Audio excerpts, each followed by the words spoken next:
Magandang buhay mga bata! Tara, samahan ninyo akong matuto kasama si... Teacher Aika, your online teacher. Please don't forget to subscribe, like, share, and hit the notification bell for more videos. Thank you! Revised K-12 Curriculum, EPP, Industrial Arts, Grade 5, Quarter 4, Lesson 4. Ang ating aralin ngayong araw ay tungkol sa pangangalaga at pagsisinop ng kasangkapan at materyales sa pagkukumpuni. Muli, ako si Teacher Aika, ang inyong online teacher. Simulan na natin! Mga kasanayan. Natutukoy ang wastong pangangalaga at pagsisinop ng mga kasangkapan sa pagkukumpuni. Natutukoy ang wastong pangangalaga at pagsisinop ng mga materyales sa pagkukumpuni. Unang araw. Tanong, tugon bilang balik-aral. Magbigay ng iba't ibang materyales na ginagamit sa pagkukumpuni. Sagot, kahoy, bakal, kawayan, tela, kuryente o elektrikal na parte. Magbigay ng halimbawa kung saan ito ginagamit. Kahoy, paggawa o pag-ayos ng upuan. Bakal, pagkukumpuni ng bisikleta. Kawayan, paggawa ng bakod. Tela, pagtahi ng damit. Elektrikal na parte, pagkumpuni ng lampara. Bakit mahalagang malaman ang mga materyales sa pagkukumpuni? Sagot, para alam natin kung anong materyal ang gagamitin sa tamang pagkukumpuni at ligtas. Mula sa inyong takdang aralin, magbigay ng brand ng mga sumusunod. Rust remover, electrical tape, wood glue, metal epoxy, wood filler. May mga brand ng materyales na mura at meron ding mamahalin. Kung ang hanap mo ay dekalidad na materyales at pangmatagalan, angkop na bumili ng mga kilala at subok na brand ng mga materyales. Hindi lang sapat na nakikilala natin ang mga materyales sa pagkukumpuni. Makakatulong din kung alam natin ang mga brand nito upang makakapamili tayo ng naaayon sa ating kailangan. I-decode ang mensahe na nakatago sa mga emojis. Gamitin ang table na nasa ibaba upang malaman ang katumbas na letra ng bawat emoji. Ang unang grupo na makakapagbigay ng tamang sagot ang siyang mananalo. Narito ang mga katumbas na letra from A to Z. Ano ang nakatagong mensahe?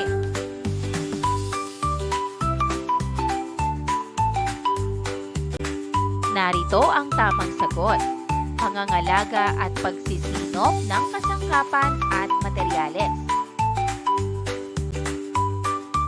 Sa inyong palagay, bakit kailangang pangalagaan at isinop ang mga kasangkapan at materyales sa pagkukumpuni? Sagot, para hindi mabilis masira at magamit ito ng matagal. Ano ang maitutulong nito sa inyo na gumagamit ng kasangkapan at materyales? Sagot, mas madali at ligtas gamitin at nakakatipid din sa pera at oras.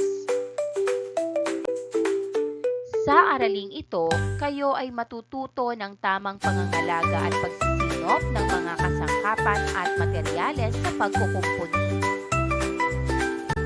Paghawan ng bokabularyo sa nilalaman ng aralin.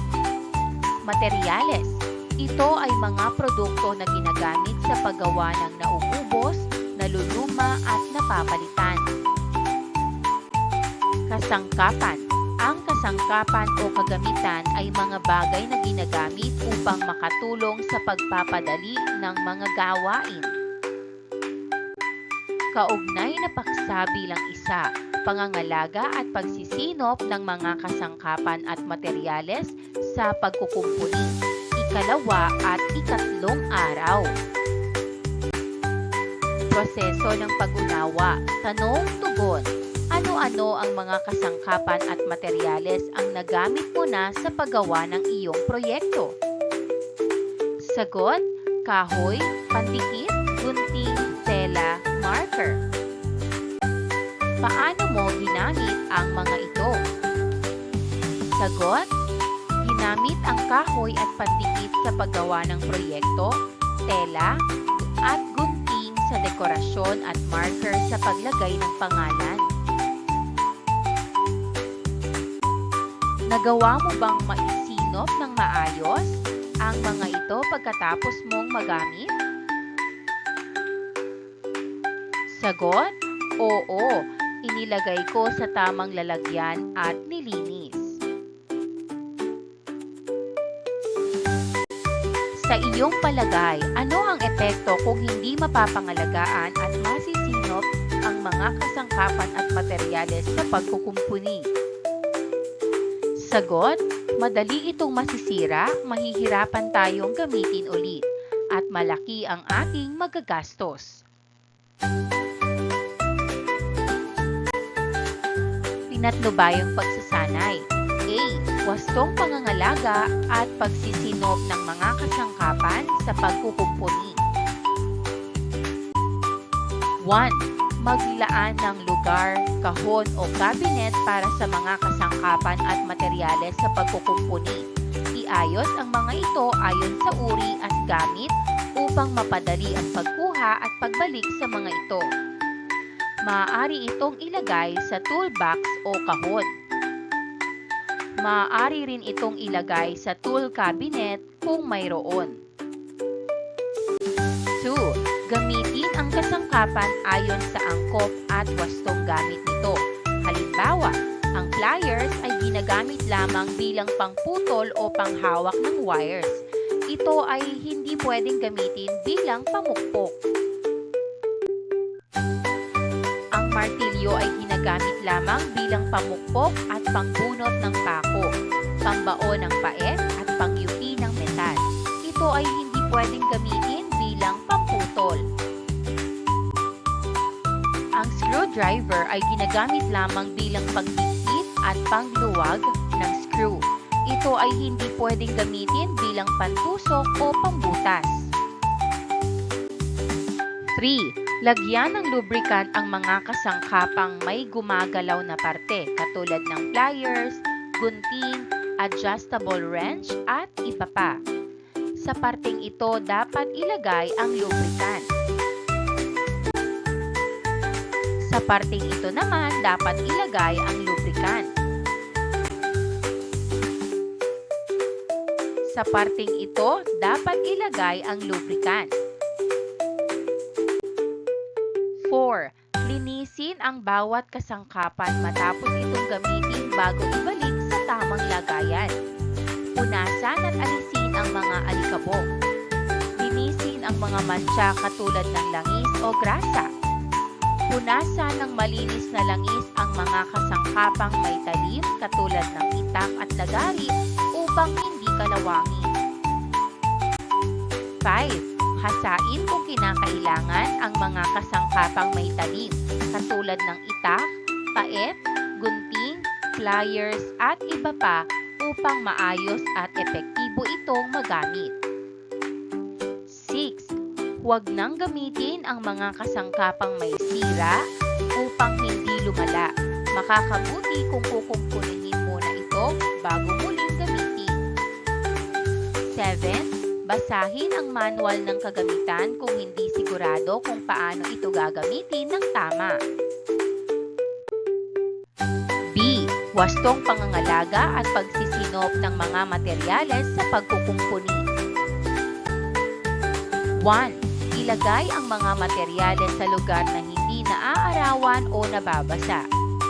2. Pagsama-samahin ang mga materyales na magkakauri o magkakasukat. Sa pamamagitan nito, mas magiging madali ang paghahanap at pagsinop dito. 3. Siguraduhing natakpan ng mabuti ang mga materyales na naglalaman ng likido, katulad ng rust remover, langis, epoxy, at iba pa. 4. Sundin ang panuto kung paano ang tamang pagtatago ng materyales. Ang panuto ay madalas na makikita sa lalagyan ng produkto. 5. Huwag ilagay ang mga babasaging materyales sa mataas na lugar. Pinatnubayang pagsasanay. Gawain bilang isa, cleaning agent. Mga kailangang materyales. Dishwashing liquid na 20 ml, suka na 200 ml, baking powder na 5 kutsara, plastic container, lalagyan ng ice cream ay pwede na. Panuto. Paghaluin ang mga sangkap, sundan ang mga sumusunod na hakbang. 1. Ilagay lahat sa lalagyan ang dishwashing liquid. 2. Ilagay lahat sa lalagyan ang suka at haluin ng 1 minuto. 3. Ilagay ng dahan-dahan ang baking powder. Haluin ito sa bawat lagay. Huwag ilagay ng biglaan dahil ito ay bubula at aapaw. 4. Haluin ng 2 minuto. 5. Maglagay ng 30 ml na tubig at haluin ng 1 minuto. Gawain bilang 2, cleaning agent. Mga kailangang materyales, cleaning agent, basahan. Panuto, magdala ng kasangkapang kailangan ng linisin mula sa inyong tahanan o paaralan. Halimbawa, pliers, screwdriver o martilyo. Bago linisin ang kasangkapan, kuhanan muna ito ng litrato gamit ang inyong mobile phone. Linisin ang mga metal na bahagi ng kasangkapan gamit ang pamunas at ginawang cleaning agent. Lagyan ng langis o lubricant ang mga kasangkapang may gumagalaw na bahagi katulad ng pliers at adjustable wrench. Pagkatapos itong malinisan, muli itong kuhanan ng litrato. Ipakita ang 2 larawan sa inyong guro. Larawan ng kasangkapan bago malinisan at larawan ng kasangkapan pagkatapos malinisan. Ika-4 na araw. Pabaong pagkatuto. Tanong-tugon. Bakit kailangang pangalagaan at isinop ang mga kasangkapan at materyales sa pagkukumpuni? Sagot, para magamit ng matagal at hindi masira. Magbigay ng halimbawa kung paano mapapangalagaan ang mga kasangkapan sa pagkukumpuni. Sagot, linisin at ibalik sa tamang lalagyan ang martilyo o gunting. Magbigay ng halimbawa kung paano mapapangalagaan ang mga materyales sa pagkukumpuni. Sagot, takpan ng kahoy o tela para hindi mabasa o madumihan. Ngayon, alam na ninyo kung paano pangalagaan at isinop ang mga kasangkapan at materyales sa pagkukumpuni. Maaasahan ko ba na ito ay inyong maisasagawa sa mga susunod na gawain? Pagninilay sa pagkatuto. Unang kolum, saang bahagi ng aralin ang madali para sa akin? Sagot, pagkilala sa mga kasangkapan at materyales. Pangalawang kolum, bakit ito naging madali? Dahil nakikita ko at alam ko ang gamit ng bawat isa. Pangatlong kolum, ano ang dapat kong gawin? Panatilihin ang kaalaman at gamitin sa tamang paraan.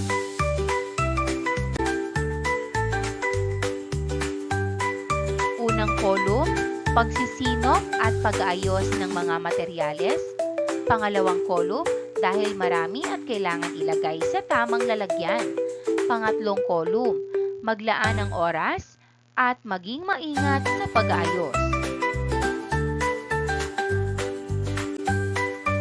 Pagsusulit, panuto, basahin ng mabuti ang mga sumusunod na pangungusap.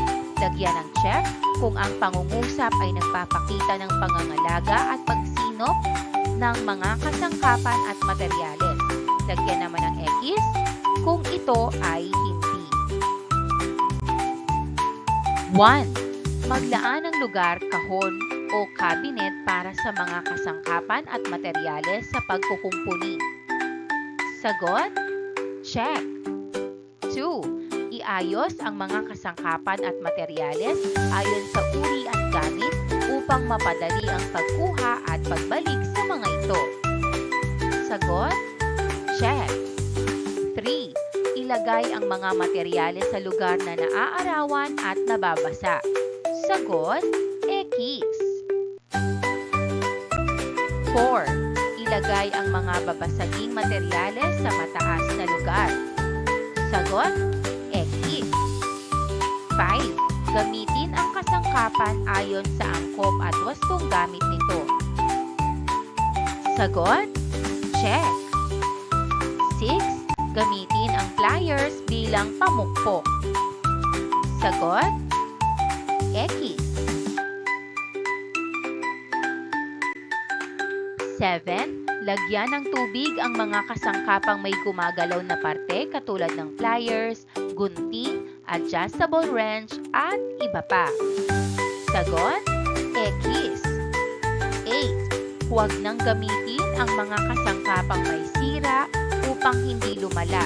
Makakabuti kung kukumpunin muna ito bago muling gamitin. Sagot? Check. 9. Siguraduhin natakpan ng mabuti ang mga materyales na naglalaman ng likido katulad ng rust remover, langis, epoxy, at iba pa. Sagot? Check. 10. Linisin ang bawat kasangkapan matapos itong gamitin at bago ibalik sa tamang lagayan. Sagot? Check. Maraming salamat sa panonood! Huwag kalimutang i-like at mag-subscribe para sa higit pang educational content. I-click ang bell icon para ma-update ka sa ating mga bagong video. Salamat!